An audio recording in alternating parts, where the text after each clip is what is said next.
چطورید؟ امروز بعدی با یه ویدیو دیگه. امروز میخوایم از بازی فیفا موبایل یه گیم پلی دیگه بریم، پارت دوش و هیچ طرفی ندارم و سریع بریم سراغ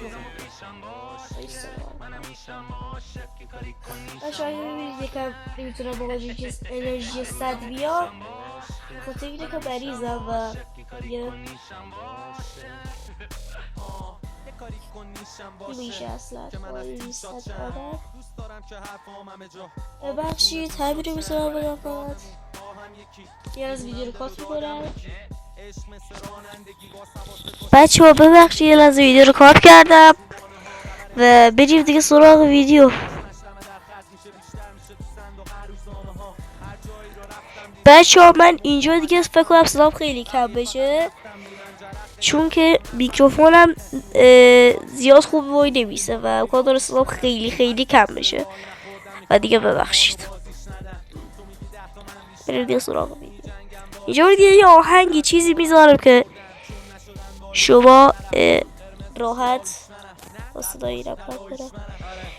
راحت ویدیو رو ببینید. بریم سراغ ویدیو.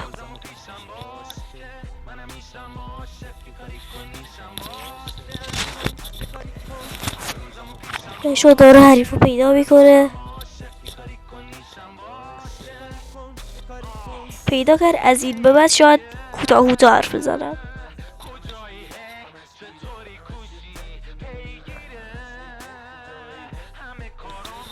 ما یکم ازش قوی تریم بچه ها.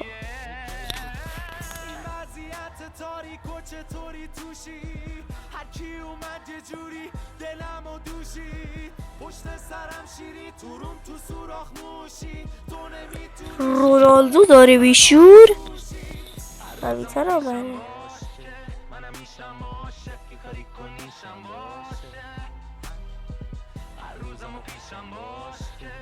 بچه رونالدو داره و بدبخت شدی.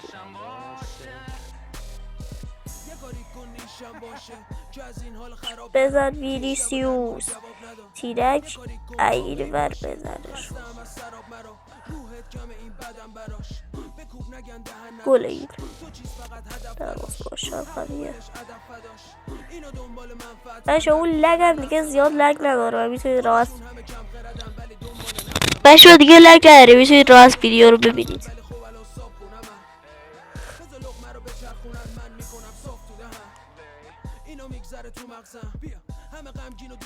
فرصت خطرناکی بود.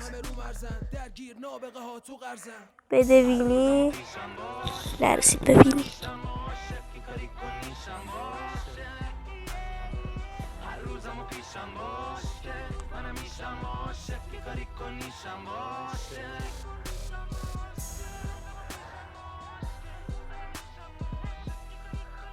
بچه ها بالاخره یه گل زد.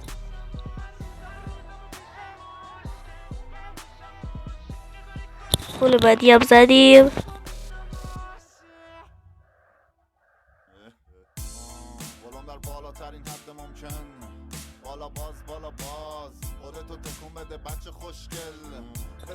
بله این بازی 5-1 تموم شد.